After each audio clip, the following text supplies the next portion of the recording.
وَكُلًّا فَضَّلْنَا عَلَى الْعَالَمِينَ، اور اسماعیل، یسع، یونس، لوط، ان سب کو ہم نے عالمین کے اوپر فضیلت دی تھی۔ وَمِنْ آبَائِهِمْ وَمِنْ آبَائِهِمْ وَذُرِّيَّتِهِمْ وَإِخْوَانِهِمْ، اور ان کے آباء و اجداد میں سے، ان کی اولادوں میں سے، ان کے بھائیوں میں سے، وَاجْتَبَيْنَاهُمْ وَهَدَيْنَاهُمْ إِلَىٰ صِرَاطٍ مُسْتَقِيمٍ، ان کے بھائیوں میں سے ہم نے چن لیا ہدایت کے لیے، ہدیناہم، ہم نے ان کی ہدایت کی، إِلَىٰ صِرَاطٍ مُسْتَقِيمٍ، اور ہم ان کو لے گئے صراط مستقیم کی طرف۔ اب یہ پوری انبیاء کی فہرست گنوانے کے بعد پھر رب ذوالجلال فرما رہا ہے إِلَىٰ صراط مستقیم، ہم ان سب کو لے گئے صراط مستقیم کی طرف۔ یہدی من یشاء إِلَىٰ صراط مستقیم، جس کی اللہ ہدایت چاہتا ہے لے جاتا ہے صراط مستقیم کی طرف۔ اور اب صراط مستقیم کے حوالے سے ایسی آیت جس میں لہجہ بدلا ہوا ہے۔ اب تک تو آپ سن رہے تھے نا الہ کی معنی طرف، اب لہجہ بدلا جب اپنے محبوب سے خطاب کیا، سبحان اللہ، یاسین والقرآن الحکیم انک لمن المرسلین علی صراط مستقیم۔ اب الہ نہیں ہے، اب الہ نہیں ہے، اب تک تھا الہ کہ لے گئے صراط مستقیم کی طرف، لے گئے صراط مستقیم کی طرف، لے گئے صراط مستقیم کی طرف۔ اے حبیب، سب کو لے گئے صراط مستقیم کی طرف، آپ کو صراط مستقیم کی طرف نہیں لے کر گئے، آپ صراط مستقیم کے اوپر ہیں۔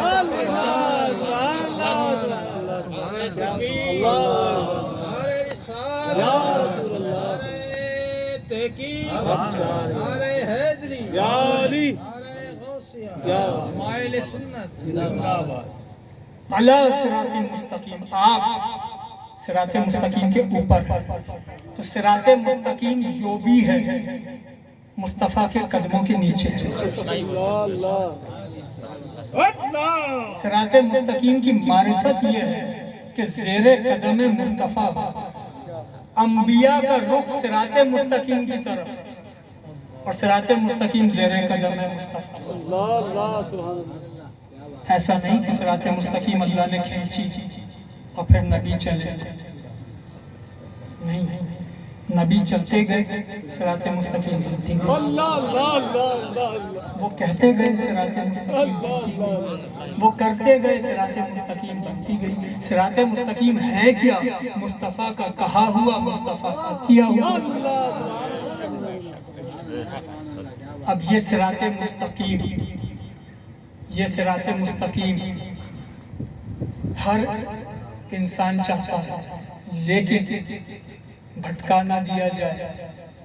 ہر آدمی صراط مستقیم کے نام پر بلا رہا ہے، اس لیے صراط مستقیم کی ایک علامت صراط مستقیم کے ساتھ جوڑ کر رکھتے ہیں کہ صراط مستقیم کا جب کوئی دعویٰ کرے تو یہاں سے اس کو ویریفائی کرو، اگر وہ اس پر ویریفائی ہوتی ہے تو ٹھیک، ورنہ دفع کرو۔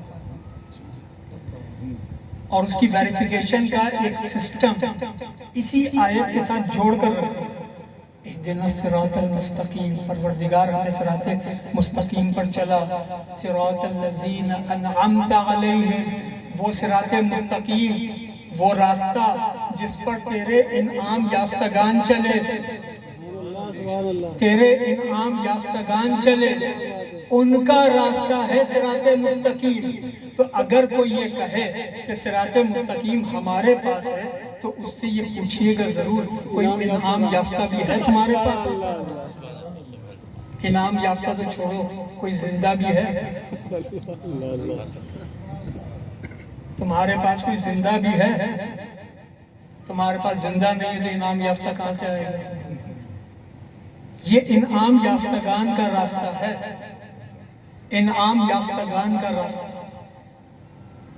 اور اگر اس راستے پر انعام یافتگان کے پیچھے چلو گے تو ایک طبقہ تمہیں بہکائے گا، اس سے بچنے کے لیے یہ بھی کہو غیر المغضوب علیہم ولا الضالین، پروردگار ہمیں ان سے بچا جن پر تیرا غضب و غضب نازل ہو، جو گمراہ ہو گئے ان سے ہمیں بچا لے، ان سے ہمیں بچا لے۔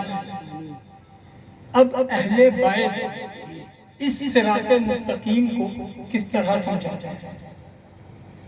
مولا کائنات مولا علی مشکل کشا، آپ کا یہ فرمان رسالہ قشیریہ میں ابو القاسم قشیری داتا علی حجویری کے استاد انہوں نے لکھا کہ مولا علی نے فرمایا کہ زندگی کا توازن یہ ہے کہ دنیا کے لیے آخرت ترک نہ ہو اور آخرت کے لیے دنیا ترک نہ ہو۔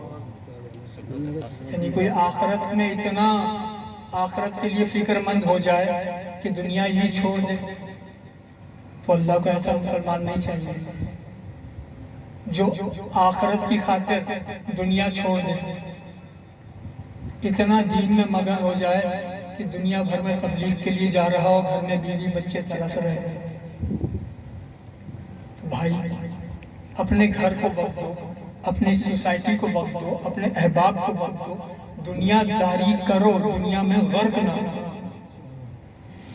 مولا علی فرماتے ہیں کہ جو آخرت کی خاطر دنیا کو چھوڑ دے اور جو دنیا کی خاطر آخرت کو چھوڑ دے، دونوں خسارے ہیں۔ یہ ہے توازن، یہ ہے توازن۔ اور پھر یہ توازن کمال نظر آتا ہے 61 ہجری میں شب عاشور۔ اب یہ میں وہ روایت بیان کر رہا ہوں جس کو سب ہی نے لکھا۔ حضرت نعیم الدین مراد آبادی نے سوانح کربلا میں لکھا، عبدالسلام قادری رضوی رحمت اللہ تعالیٰ علیہ جو قطب مدینہ ضیاء الدین مدنی رحمت اللہ علیہ کے خلیفہ ہیں، انہوں نے اپنے کتاب شہادت نواسہ سید الابرار میں لکھا سب کی بیان کردہ روایات۔ اور وہ کیا کہ 2 افراد ایسے تھے جو تمام شب غور و فکر میں رہے۔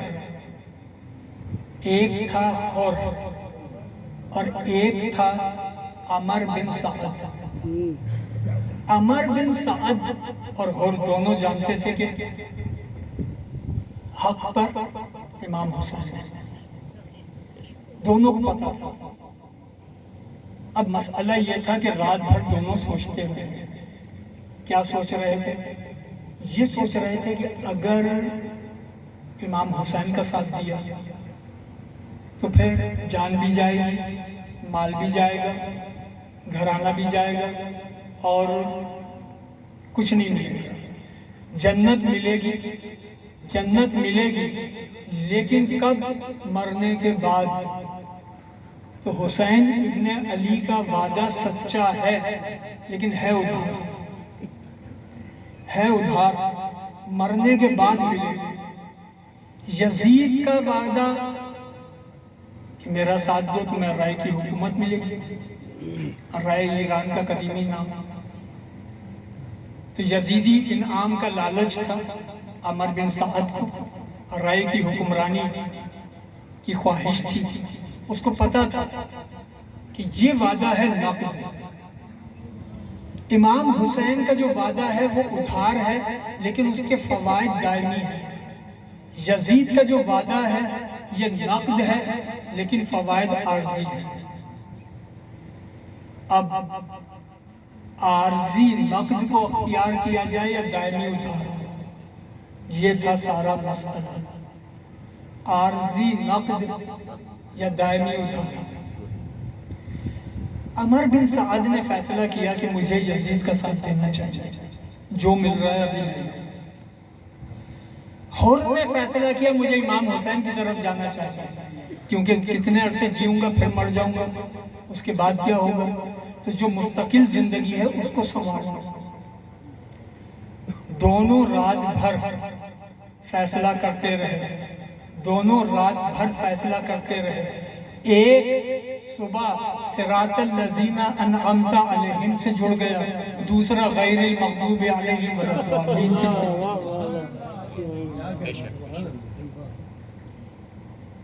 خالق کائنات نے کہا تھا سورۃ الدہر میں، اِنَّا هَدَيْنَاهُ السَّبِيلَ اِمَّا شَاكِرًا وَإِمَّا كَفُورًا، ہمارے ذمہ سیدھا راستہ دکھانا تھا، ہم نے دکھا دیا، اب تمہاری مرضی، چاہو تو شکر کرو چاہو کفر کرو، ہمارے ذمہ سیدھا راستہ دکھانا تھا، وہ ہم نے دکھا دیا۔ اہل بیت نے بتایا کہ صراط مستقیم کی معرفت، صراط مستقیم کی معرفت ان ہستیوں سے کی جائے، اس لیے کہ علامہ اقبال نے ایک بات کہی تھی کہ ان کے بخشت بے یقینہ را یقین، حسین وہ ہیں جنہوں نے بے یقینوں کو دولت یقین بخشی ہے۔ بے یقینوں کو دولت یقین کیا؟ دولت یقین یہ کہ جو اپنے خاندان، بھائی، بھتیجے، بھانجے سب کچھ قربان کر کے، پھر اپنی جان قربان کر کے اتنا مطمئن ہے کہ سجدے میں کہے سبحان ربی الاعلی۔ تو اللہ کے وجود پر کتنا یقین ہے حسین کو، سب کچھ قربان کر کے پھر اس کی بارگاہ میں سجدہ کرتے ہیں۔ سجدہ کرتے ہیں۔ امام حسین نے کربلا کے میدان میں طریقت سمجھائی ہے۔ یہ تصوف، طریقت، خانقاہیں یہ اسی گھر کا صدقہ ہے، اسی گھر کی میراث ہے۔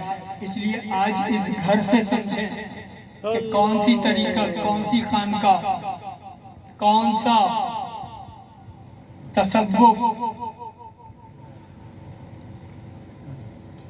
صوفیاء کرام کہتے ہیں کہ ایک تو وہ انسان ہوتا ہے جو دیوی دیوتاؤں غیر اللہ کے آگے سجدہ ریز ہوتا ہے، چاند سورج ستاروں پر سجدہ کرتا ہے، پتھروں پر سجدہ کرتا ہے، یہ تو ہے اعلانیہ مشرک۔ ایک اور قسم کا شرک ہے، وہ انسان کے اندر ہوتا ہے، اور وہ بت انسان کے دل کے اندر ہے۔ دولت کا بت، اقتدار کا بت، شہرت کا بت، نخوت و تکبر کا بت، اور انسان اپنے اندر ان بتوں کا طواف کرتا ہے، کبھی دولت کے بت کے گرد، کبھی شہرت کے بت کے گرد، کبھی دنیا داری کے بت کے گرد، اور ان تمام بتوں کے درمیان میں ایک بڑا بت ہے، اس کا نام ہے میں، انسان کا نفس۔ یہ سارے بت اس بڑے بت کا طواف کرتے ہیں۔ یوں انسان کے قلب میں انجانے میں کتنے ہی رشتے ہیں جو خدا سے کٹ کے جڑے ہوئے ہیں، اللہ سے کٹ کے قلب کے اندر جڑے ہوئے ہیں۔ اب ایک تو وہ کافر ہے جو اعلانیہ غیر اللہ کو سجدہ کر رہا ہے، ظاہر ہے، اور ایک وہ مسلمان ہے جو لا الہ الا اللہ تو کہتا ہے لیکن دل میں بتوں، دل میں اس کے دنیا داری کی بھی خواہش ہے، اسے اقتدار کی بھی خواہش ہے، اسے دولت کی بھی خواہش ہے۔ سامنے امام حسین کے جو طبقہ تھا وہ ان کفار کا نہیں تھا جو پتھروں کو سجدہ کرتے ہیں، بلکہ یہ ان لوگوں کا تھا جو خود کو مسلمان کہتے تھے، لیکن دنیا داری کے بت کے پجاری بنے ہوئے تھے۔ یزیدی انعامات کی امیدیں اور آسرے ان کو تھے۔ تو امام حسین نے جب تلوار چلائی تو صرف یہ نہیں کہا لا الہ کہہ کے کہ لات، منات، حبل، عزا، حجاب، لوایت، سقان، ندوہ یہ جو دیوی دیوتا ہیں صرف یہ خدا نہیں ہے، نہیں، یہ بھی بتایا کہ اقتدار خدا نہیں ہے، دولت خدا نہیں ہے، دنیاوی زندگی خدا نہیں ہے، نخوت و تکبر کے بت کے پجاریوں، یہ دنیا کی زندگی عارضی ہے۔ لا الہ چلتی ہوئی تلوار سمجھاتی ہے، چلتی ہوئی تلوار لا الہ سمجھاتی ہے اور سجدہ الا اللہ سمجھاتا ہے۔ سجدہ اللہ سمجھاتا ہے، اس لیے غریب نواز نے کہا تھا حقا کے بنا لا الہ حسین، کہ جیسا لا الہ الا اللہ حسین ابن علی نے سمجھایا ایسا پھر کسی نے نہیں سمجھایا۔ بس اب اس مزاج طریقت میں جب یہ اہل بیت سے سلاسل طریقت چلے، کوئی سلسلہ طریقت کا ایسا نہیں ہے، کوئی سلسلہ جو اہل بیت سے نہ جڑتا ہو۔ اور یہ بات میں نقشبندیہ سلسلے کی ایک معتبر شخصیت کے سامنے کیا گیا، نقشبندیہ سمیت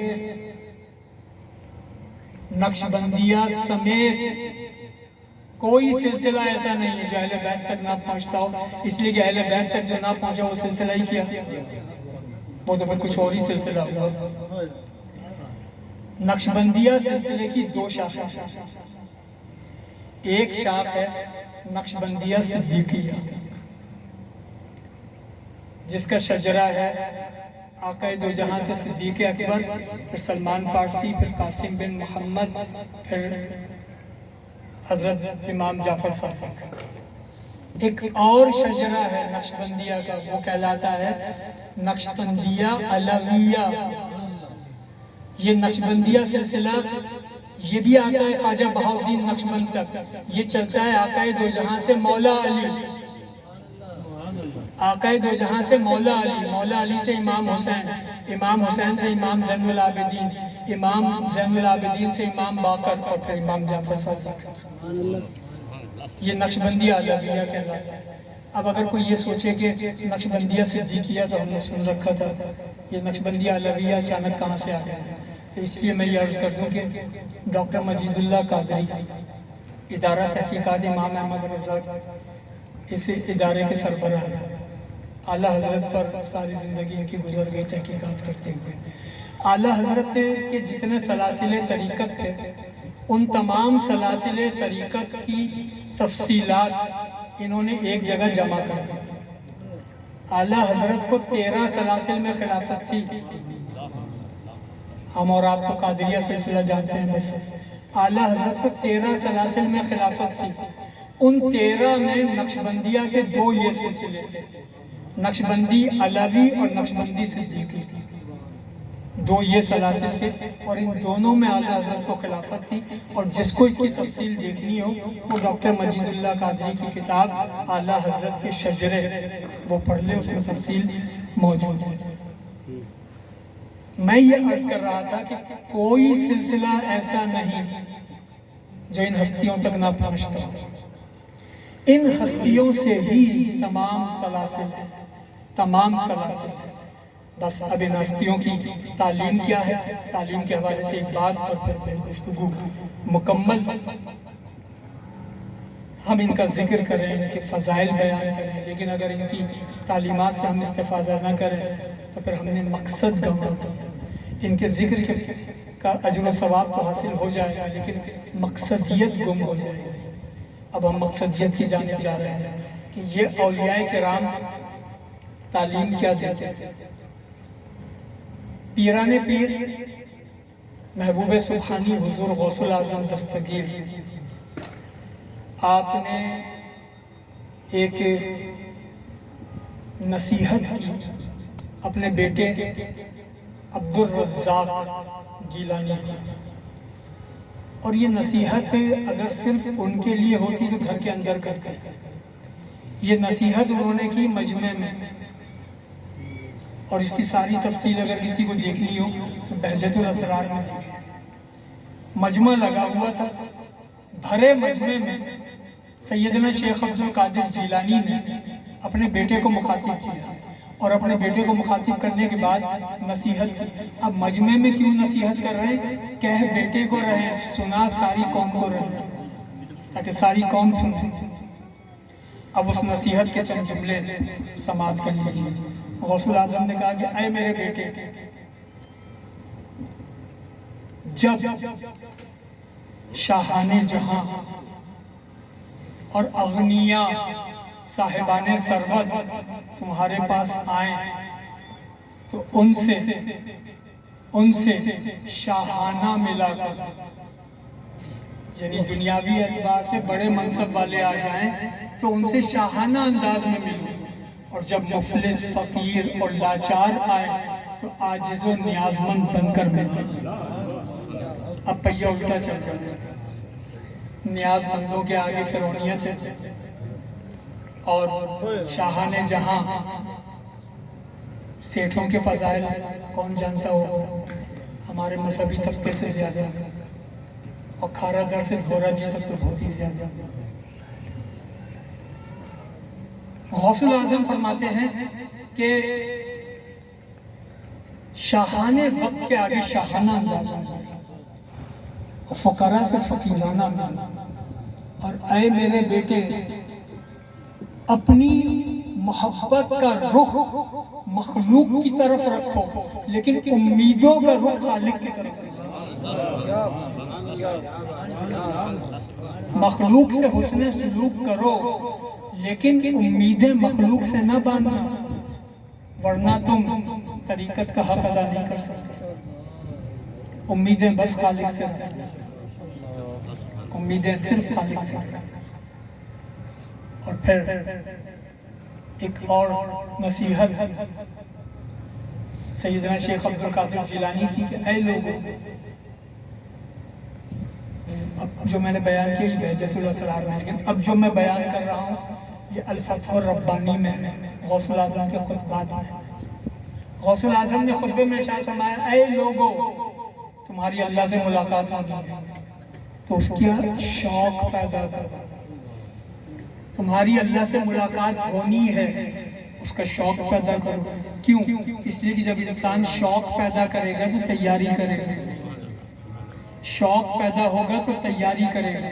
تو غوث الاعظم نے فرمایا تمہاری اللہ سے ملاقات ہونی ہے، اس کا شوق پیدا کرو، اور اگر تم نے شوق پیدا کیا تو ملاقات میں کامیاب ہو جاؤ گے، اور اگر تم نے ملاقات کا شوق پیدا نہ کیا تو ملاقات کا پھر بھی ہوگی۔ نہ کرو شوق پیدا، ملاقات پھر بھی ہوگی۔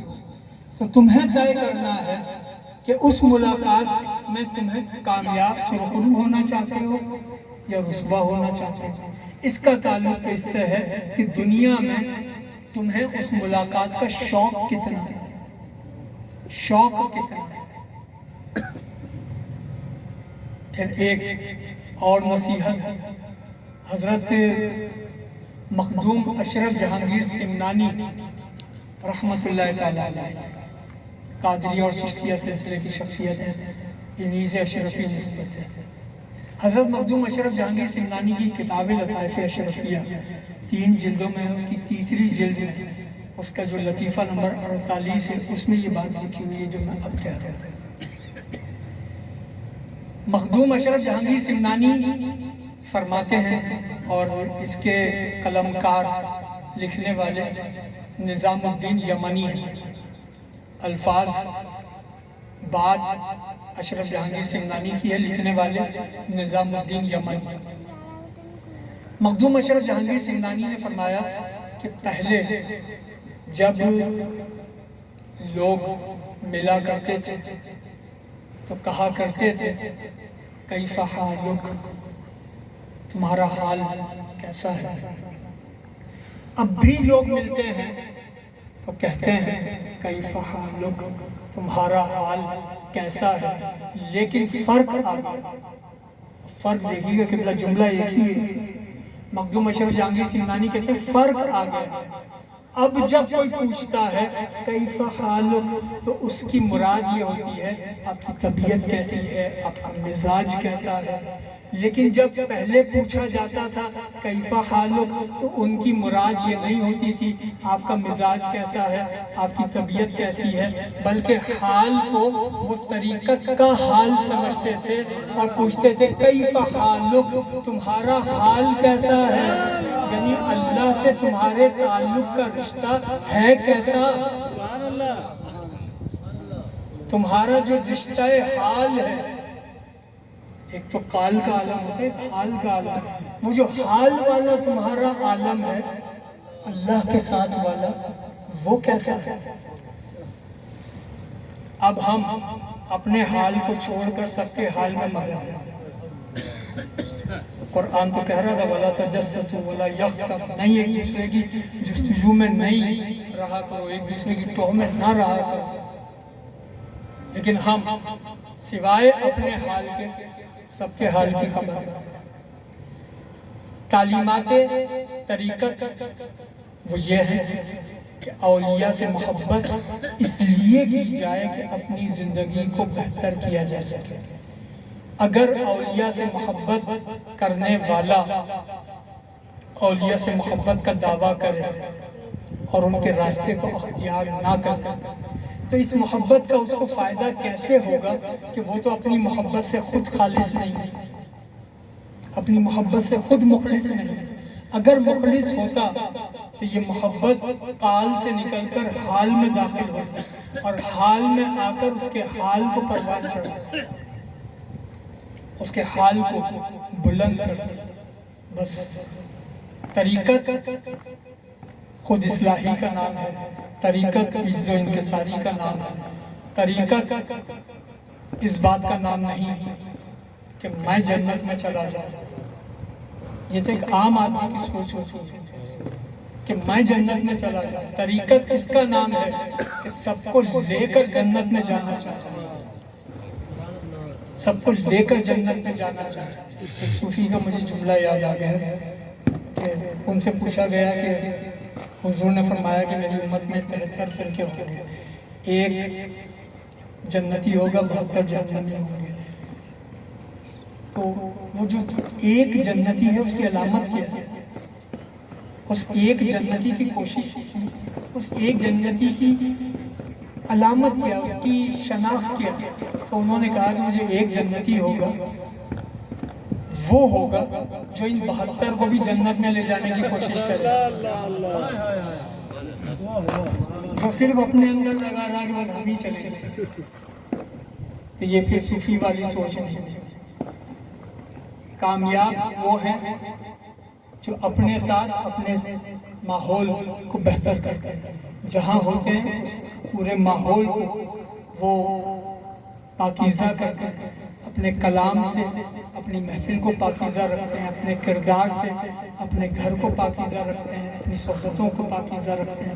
خدا بند ذوالجلال پاک پروردگار اتنی پاکیزہ ہستیوں کا تذکرہ ہے۔ حضرت قاری ممتاز احمد رحمانی رحمۃ اللہ تعالیٰ علیہ کہ یہ وہ ہستی ہیں کہ بلا شبہ اس میں کوئی کسی قسم کا مبالغہ، کسی قسم کی کوئی تصنع نہیں کہ یہ اللہ کا احسان ہے کہ ہماری اس سرزمین پر ایسے اللہ والے موجود ہیں، ایسے اللہ والوں کی درگاہیں یہاں موجود ہیں، یہ ان کا فیض ہے۔ حضرت شاہ فاروق الدین رحمانی رحمۃ اللہ علیہ کا فیض ہے، یہ حضرت بابا ولایت علی شاہ نظامی، ولایت علی شاہ چشتی نظامی رحمۃ اللہ تعالیٰ علیہ کا فیض ہے، یہ خواجہ غلام فرید کوٹ مٹھن کا فیض ہے۔ وَمَا عَلَيْنَا إِلَّا الْبَلَاغُ۔